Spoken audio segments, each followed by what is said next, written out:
Okay, so in this video we're going to look at building racks, starting with instrument racks in Ableton.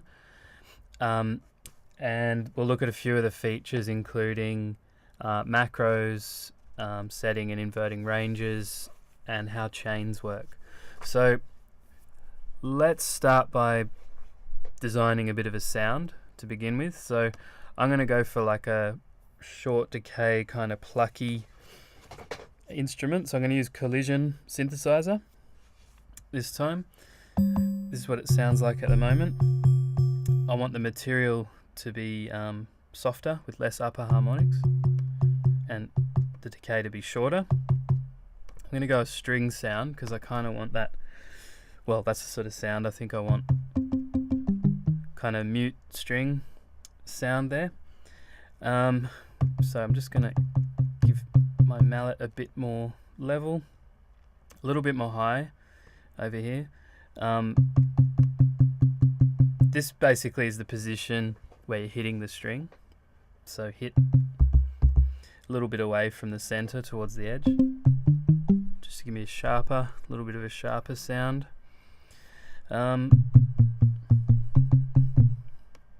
Shorten that decay a little bit more.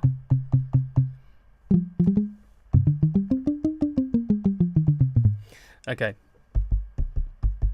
that works quite well as a bass sound as well. Okay, and I might just chuck a compressor after that, just to help it along a little bit.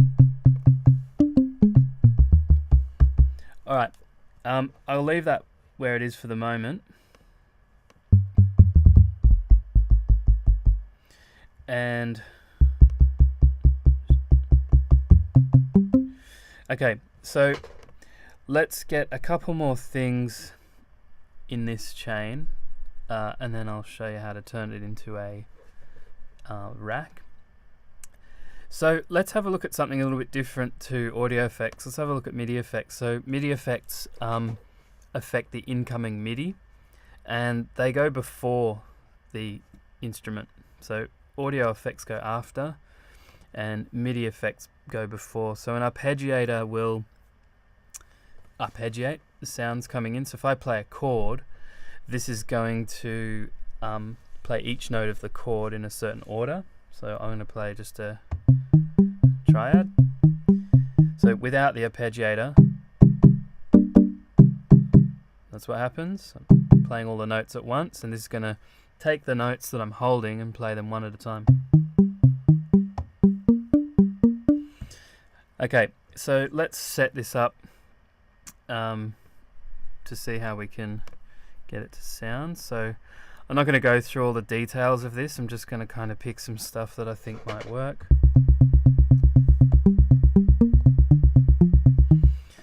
Okay, that'll do. I'm going to go steps. So this will play an octave above. So if I hold down a note,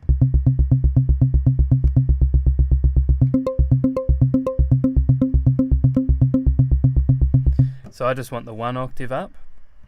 And what I'm going to do is I'm just going to play in a chord pattern and quantize it, because mainly what I want to do is look at how to turn this into a rack and assign macros and things like that. So I'll just get something happening so I don't have to keep playing notes.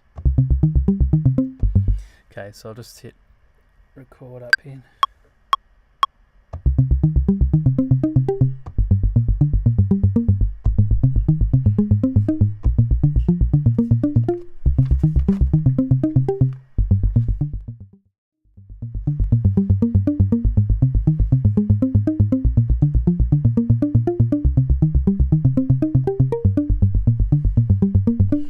Okay, that'll do. It's a simple pattern, and I'm just going to leave it the way it is for the time being. So you can always, of course, replay different chords if you're making a song.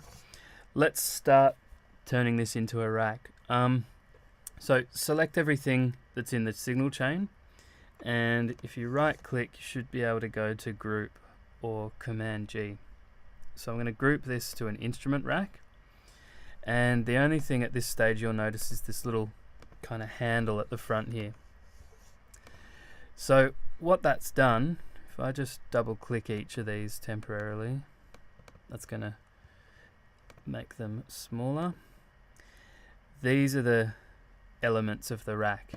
So macros, these are the chains that you can see here, and within the chains are the devices. So if I hid the devices, you wouldn't be able to see them. I can hide the chains, or I can hide the macros, or I can keep the whole lot there. So if by double clicking this I can expand it all back out. So the first thing to look at is the macros.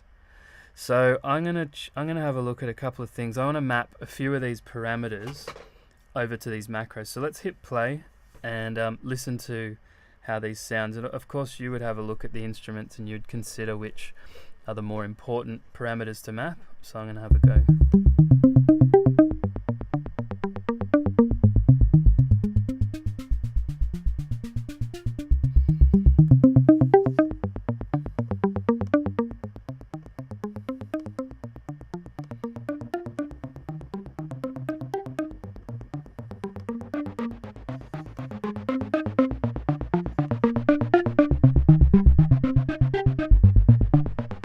Okay, so there's a couple of things that I think will be interesting here. First one is the mallet stiffness. So I'm going to right click that and assign it or map to macro 1. And that now means that I can control that parameter with this macro here. So you should be able to see over here the stiffness moving around while I move this one.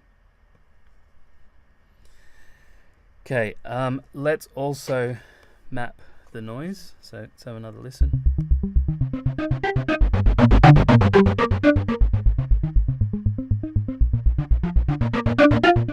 Okay, so that's a bit of an interesting effect there. Right click, map to macro 2. Let's turn that up. And also think that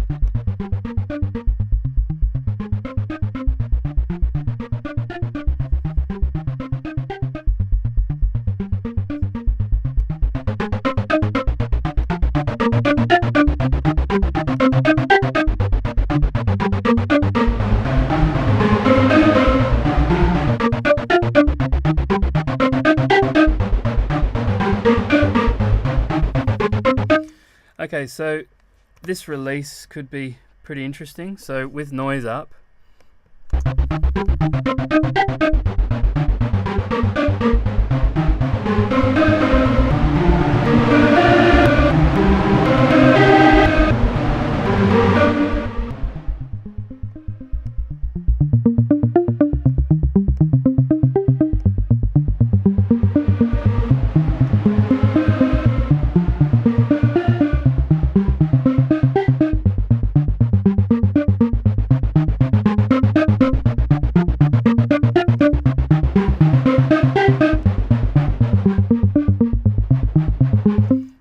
maybe even the attack.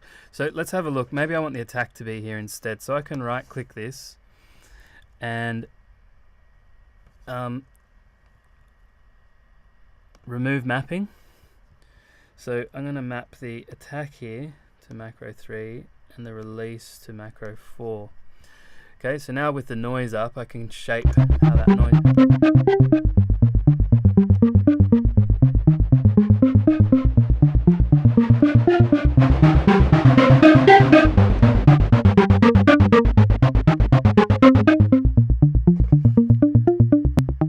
So what I might want to do is reduce the range that this can go to. So instead of going all the way to 20 seconds, I might want it to go from a millisecond up to 5 seconds or something. So if I click the map button, this is another way to map things, but also it shows you what's going on up here. So let's have a look at the attack time for collision. So I'm going to reduce the maximum down to, let's type in 5 seconds.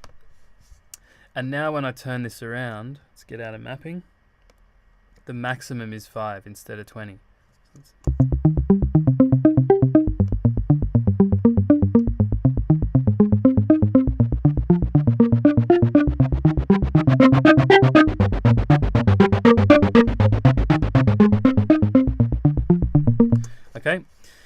You can also invert ranges. Let's have a look if that is relevant somewhere.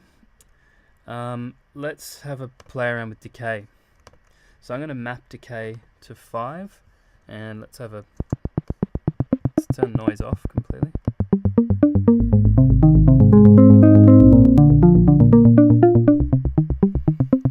Alright, let's play around with the range of this. So this is probably too short. I could leave it there. Maximum though, I probably don't want, maybe I want that at 10 seconds maximum. Let's have a listen to how that would sound over here.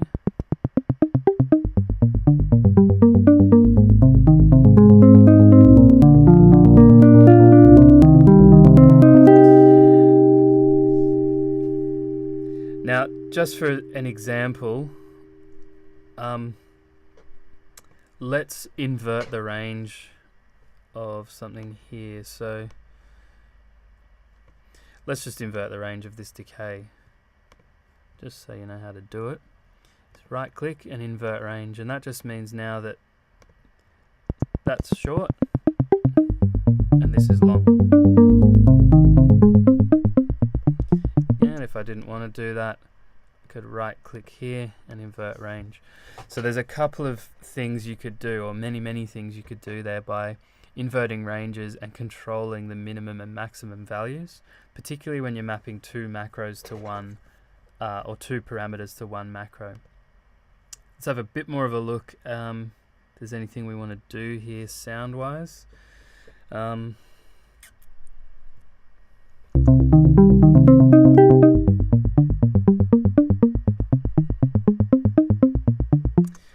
Perhaps we'll chuck a reverb in there to create a sort of washout effect. So I'm going to use one of my my max ones. Go this one.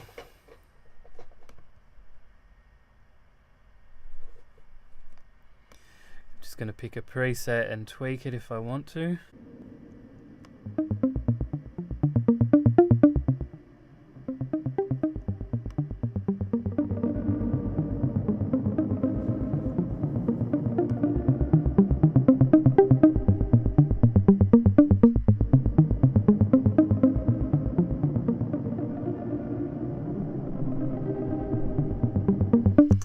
So perhaps we want that on macro 6.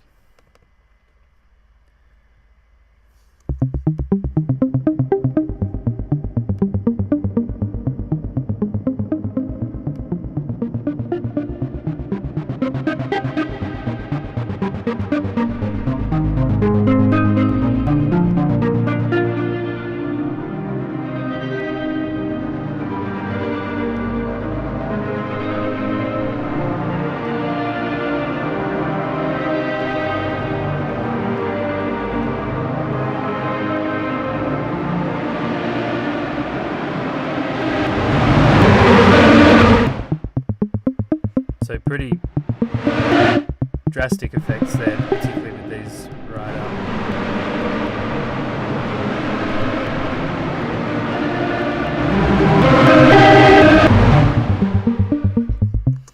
Okay, that's one chain within a rack.